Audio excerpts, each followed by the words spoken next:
Selamat datang di video pembelajaran jurusan TKRO SMK Negeri Jumo. Berjumpa dengan saya Ariza Eka. Pada kesempatan kali ini kita akan membahas materi mengenai komponen-komponen kepala silinder. Setelah menonton video ini, kalian akan dapat menyebutkan dan menjelaskan komponen-komponen kepala silinder. Komponen-komponen kepala silinder sangat penting untuk kalian pahami karena merupakan suatu komponen dasar dari mesin pembakaran dalam. Mesin pembakaran dalam merupakan suatu penggerak mula pada suatu kendaraan. Nah, mari kita pelajari komponen-komponen kepala silinder.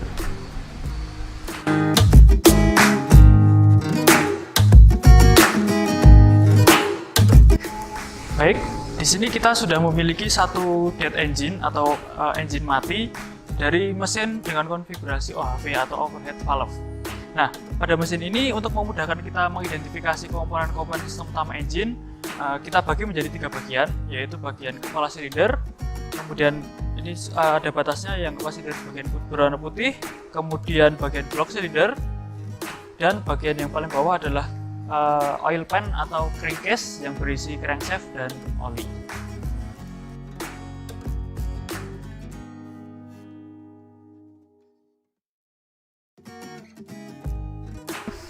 Kemudian perbedaan yang lain yaitu terletak pada adanya komponen pushrod, yaitu untuk meneruskan gerakan dari camshaft pada rocker arm di sebelah sini. Jadi memerlukan pushrod.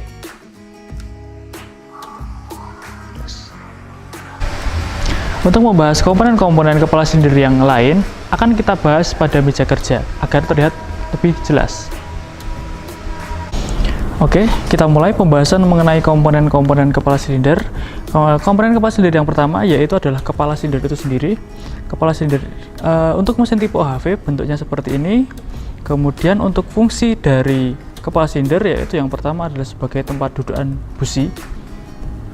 Kemudian di baliknya ini sebagai tempat ada lubang-lubang, ada lubang berbentuk persegi dan ada lubang berbentuk lingkaran. Nah, di sini yang berbentuk lingkaran adalah sebagai saluran hisap atau saluran intake. Kemudian yang berbentuk persegi untuk sebagai saluran exhaust atau saluran buang. Nah, kemudian fungsi selanjutnya yaitu adalah sebagai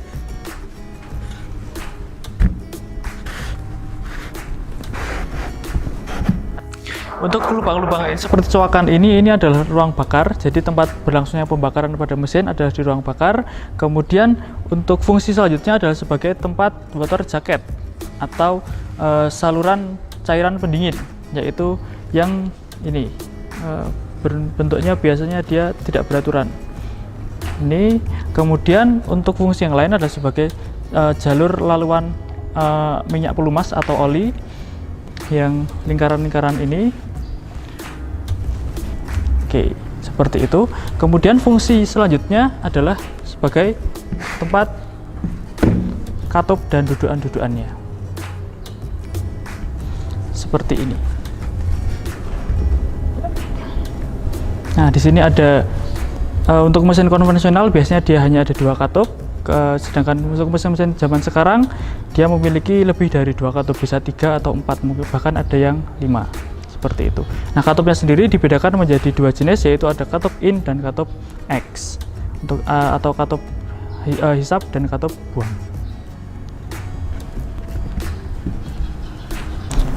Baik, untuk komponen kepala silinder berikutnya yaitu adalah katup beserta sistem penggerak katupnya.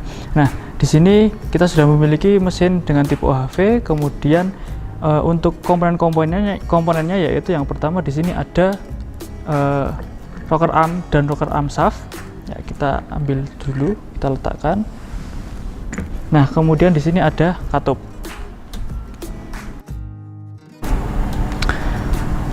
Untuk kelengkapan katupnya yaitu yang pertama di sini adalah valve spring retainer. Kemudian di sini di tengahnya ada valve cotter. Nah, kita letakkan dulu di sini. Kemudian ini adalah pegas katup atau valve spring. Kemudian di sini ada katupnya sendiri. Kita lepas. Ya, katupnya seperti ini. Nah, terdapat 2 jenis katup di sini. yaitu yang pertama ada katup hisap dan katup buang. Ya. Nah, ini perbedaannya. Di sini kita terdapat dua katup, yaitu yang pertama ada katup yang lebih kecil dan yang katup yang kedua katupnya lebih besar. Nah, di sini untuk membedakannya pasti yang lebih besar adalah katup in atau katup hisap, kemudian yang lebih kecil ini adalah katup X atau katup buang. Nah, untuk mesin-mesin dengan konfigurasi katup lebih dari 2, otomatis nanti yang jumlahnya lebih banyak adalah katup hisap. Kemudian untuk yang jumlahnya hanya 1 atau lebih sedikit itu adalah katup buang. Nah, untuk katup-katup dengan jumlah 4, nah, nanti sama prinsipnya, yaitu katup X atau katup buangnya dia lebih kecil daripada katup hisap, seperti itu.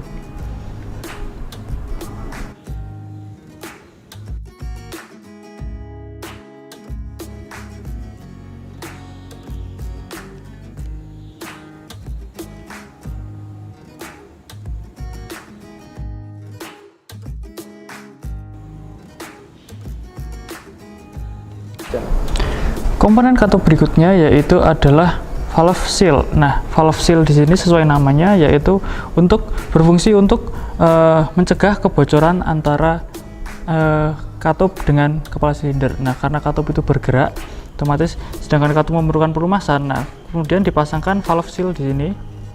Nah, untuk mencegah kebocoran oli untuk masuk ke dalam ruang bakar melalui pegas atau melalui batang katup. Nah, di sini valve seal ini adalah sekali pakai, jadi ketika dia dilepas, kemudian untuk memasang kembali harus menggunakan valve seal yang baru. Komponen penggerak katup berikutnya yaitu adalah rocker arm SC. Rocker arm SC di sini terdiri dari beberapa komponen, yaitu yang pertama adalah rocker armnya sendiri, atau kalau bahasa bengkelnya adalah manuan. Nah, di sini rocker arm itu berjumlah sesuai dengan katup. Kalau katupnya 8, rocker armnya pasti juga 8. Nah, rocker arm ini akan bergerak mematuk seperti ini. Nah, dia akan meneruskan gerakan dari push rod ke katup. Nah, ketika ada gerakan dari push rod, dia akan meneruskan untuk menggerakkan katup seperti ini. Nah, kemudian di sini ada rocker arm shaft, jadi asnya, atau kalau bahasa bengkelnya adalah sulingan. Kemudian di sini ada pegas untuk menjaga jarak antar rocker arm tetap optimal, tetap stabil. Kemudian di sini ada baut dan ada dudukan dari rocker arm shaftnya, seperti itu.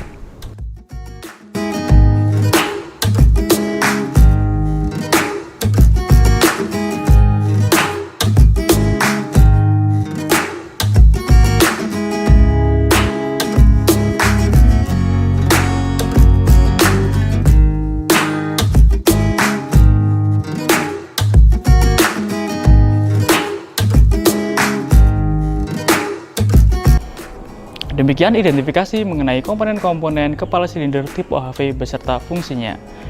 Nah, mari kita sebutkan sekali lagi komponen-komponen kepala silinder tipe OHV. Yang pertama ada tutup kepala silinder, ada kepala silinder, kemudian ada katup, bekas katup, kemudian ada valve seal, dan yang terakhir adalah komponen penggerak katup yang terdiri dari rocker arm shaft, kemudian ada valve spring retainer, dan valve cotter. Sekian pembahasan kita mengenai komponen-komponen kepala silinder. Semoga kalian mengerti. Sampai berjumpa di video selanjutnya.